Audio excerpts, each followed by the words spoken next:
Hello everyone, स्वागत है आप लोग का हमारे यूट्यूब चैनल एस्ट्रोनॉमिकल क्लास में। आज के इस वीडियो में हम बिहार पर मेडिकल एग्जाम 2024 के लिए जो है यहाँ पर जो है फिजिक्स के तरंग गति एवं ध्वनि से जो है कुछ ऑब्जेक्टिव क्वेश्चंस को करने वाले हैं और लास्ट में हम जो है इससे रिलेटेड पॉइंट्स को देखेंगे।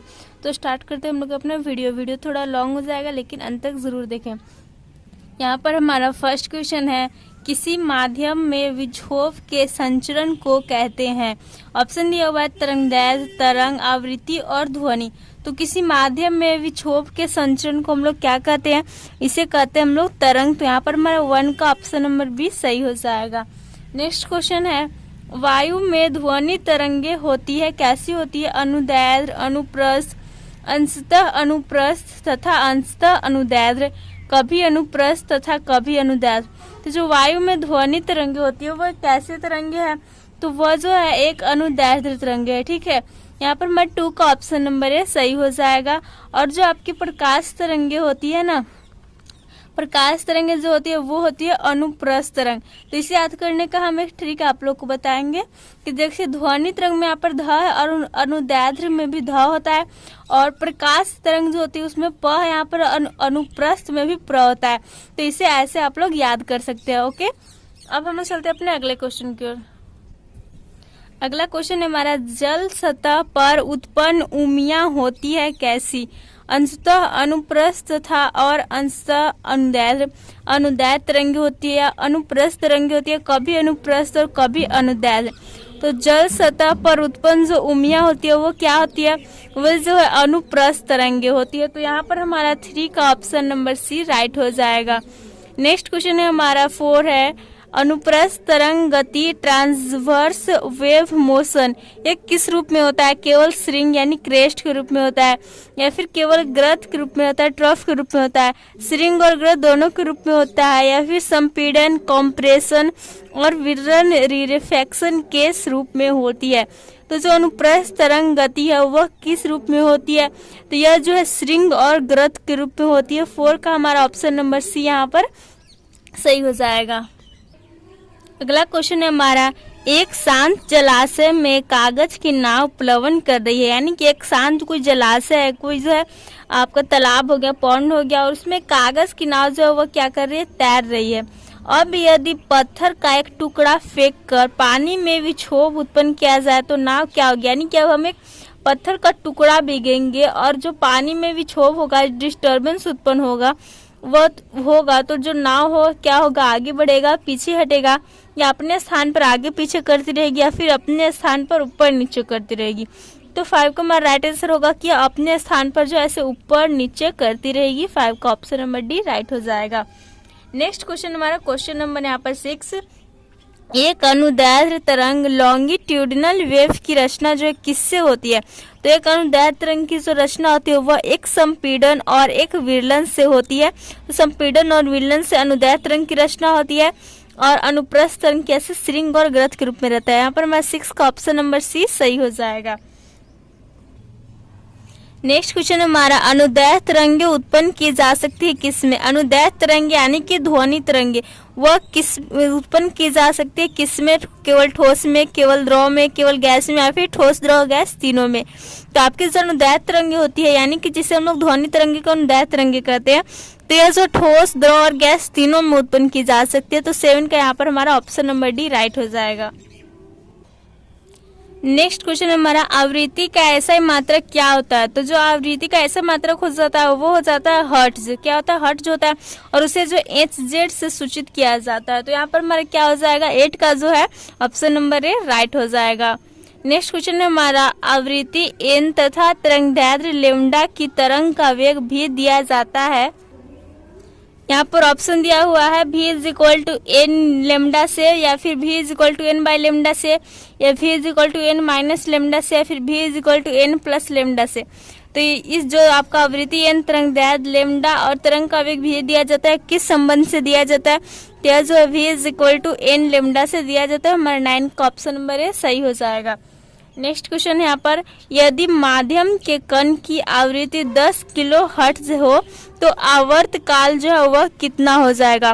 तो आवर्त काल हमारा क्या हो जाएगा? तो आवर्त काल को हम लोग टी से यहाँ पर सूच करते हैं। आवर्त काल टी इज इक्वल टू क्या हो जाएगा? 1 बाई यहाँ पर 10 किलो हर्ट्ज है, तो 10 गुना और किलो यानी क्या होता है 10 के पावर 3 हो जाता है।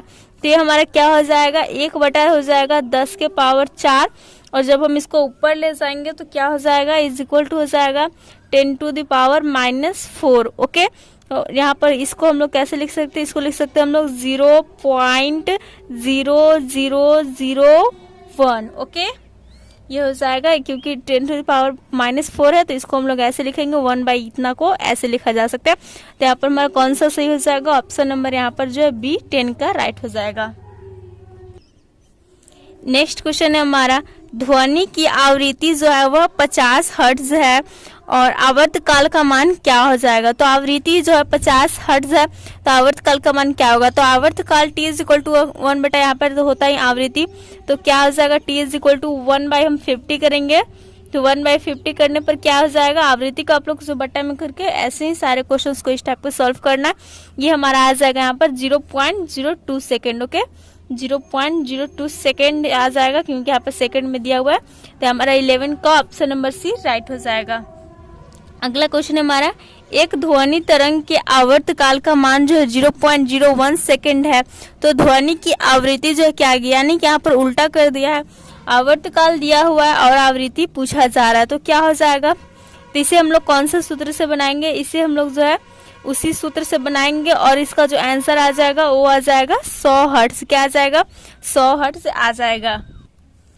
अगला क्वेश्चन है हमारा, किसी ध्वनि तरंग की आवृत्ति 512 हर्ट्ज है और उसका दायरा जो है वह 0.7 मीटर है, तो ध्वनि में यहाँ पर हवा में ध्वनि का वेग क्या होगा। तो वेग यहाँ पर पूछा जा रहा है हमसे, और ऊपर हमने कभी फॉर्मूला देखा, क्या देखा कि v is equal to N lambda. Okay, तो इसी सूत्र पर जो है इसको हम लोग सॉल्व करेंगे। यहाँ पर v यानी कि हमारा वेग है वो की is equal to N lambda है, एन की जगह में क्या लिखेंगे, एन की जगह आवृत्ति को लिखेंगे जो कि 512 हर्ट्ज है, तो 512 मल्टीप्लाई यहाँ पर लेमडा यानी कि तरंगदैर्घ्य कितना है 0.7 है, तो इसे जब हम लोग मल्टीप्लाई करेंगे तो हमारा क्या आ जाएगा, ये आ जाएगा यहाँ पर जो है 358.4 मीटर पर सेकेंड, 358 पॉइंट यहाँ पर जो 4 मीटर पर सेकंड आ जाएगा। हमारा 13 का ऑप्शन नंबर है राइट हो जाएगा। तो इस फॉर्मूला को याद रखना है और आवर्तकाल इज इक्वल टू 1 बटा आवृत्ति याद रखना है। नेक्स्ट क्वेश्चन है हमारा, हवा में ध्वनि का वेग 330 मीटर पर सेकंड है और एक स्रोत से उत्सर्जित ध्वनि तरंग का तरंगदैर्घ्य यदि 1.1 मीटर हो तो स्रोत की आवृत्ति का मान क्या होगा। यहाँ पर आवृत्ति हमसे पूछा जा रहा है, ध्वनि का वेग दिया हुआ, तरंगदैर्घ्य दिया हुआ है, तो इसे भी हम लोग जो वही सूत्र v is equal to N lambda पर जब रखेंगे तो यहाँ पर आवृत्ति पूछा जा रहा है, तो एन इज इक्वल टू हमारा क्या हो जाएगा v बाय लेमडा हो जाएगा। ओके, v बाय लेमडा हो जाएगा। v का मान है हमारा 330 बटा में लेमडा यानी कि तरंगदैर्घ्य कितना है हमारा 1.1 है, तो हम हमारा क्या आ जाएगा आंसर, वह आ जाएगा यहाँ पर जो 300 क्या होगा आवृत्ति का ऐसे मात्रक हर्ट्ज, तो 300 हर्ट्ज हमारा आंसर हो जाएगा। तो 14 का यहाँ पर देख सकते हैं 33 हर्ट्ज दिया हुआ है, 3000 हर्ट्ज दिया हुआ है, 30 हर्ट्ज दिया हुआ है, तो हमारा राइट आंसर इनमें से कोई नहीं, यहाँ पर 14 का ऑप्शन नंबर डी राइट हो जाएगा। नेक्स्ट हमारा क्वेश्चन है, दो माध्यमों के अंतरापृष्ठ यानी कि इंटरफेस से टकराकर तरंग के वापस लौटने की घटना को क्या कहते हैं। तो वापस लौटने की जो घटना होती है इसे हम लोग कहते हैं तरंग का परावर्तन, जस्ट लाइक प्रकाश का परावर्तन। तो यहाँ पर हमारा 15 का ऑप्शन नंबर बी राइट हो जाएगा।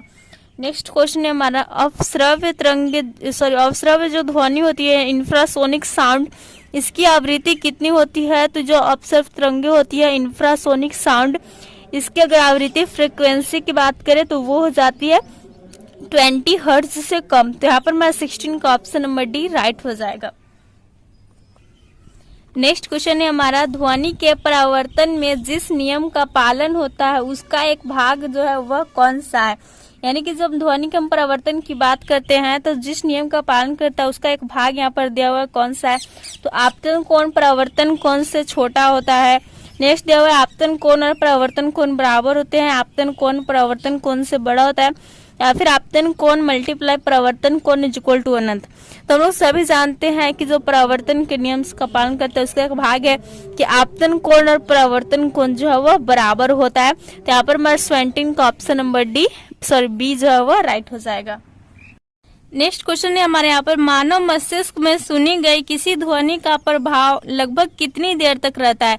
यानी कि जब हम कोई ध्वनि कोई सी आवाज को सुनते हैं तो हमारे मस्तिष्क में वह जो ध्वनि है उसका प्रभाव कितने देर तक रहता है, तो वह रहता है यहाँ पर राइट आंसर हो जाएगा 1/10 सेकेंड। वह जो 1/10 सेकेंड तक हमारे जो है मस्तिष्क में उस ध्वनि का प्रभाव रहता है। तो यहाँ पर हमारा 18 का ऑप्शन नंबर डी राइट हो जाएगा।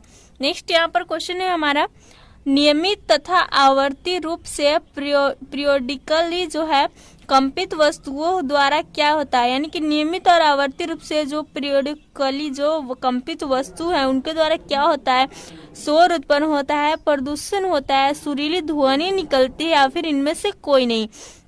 तो इन कंपित वस्तुओं द्वारा जो है क्या होता है, सुरीली ध्वनि निकलती है। तो 19 का हमारा ऑप्शन नंबर सी राइट हो जाएगा। नेक्स्ट क्वेश्चन है हमारा, प्रतिध्वनि का कारण क्या है। यानी कि जो इको साउंड उत्पन्न होता है, हम जो है जब किसी खाली कमरे में जैसे हम लोग चिल्लाते हैं तो हमारी आवाज जो है फिर से हमें सुनाई देती है दोबारा। तो इसका कारण क्या होता है, ध्वनि का परिवर्तन होता है, परावर्तन होता है, टक्कर होता है, फिर इनमें से कोई नहीं। तो 20 का हमारा राइट आंसर हो जाएगा। इसका कारण जो हुआ है ध्वनि का परावर्तन। तो 20 का हमारे यहाँ पर ऑप्शन नंबर बी राइट हो जाएगा।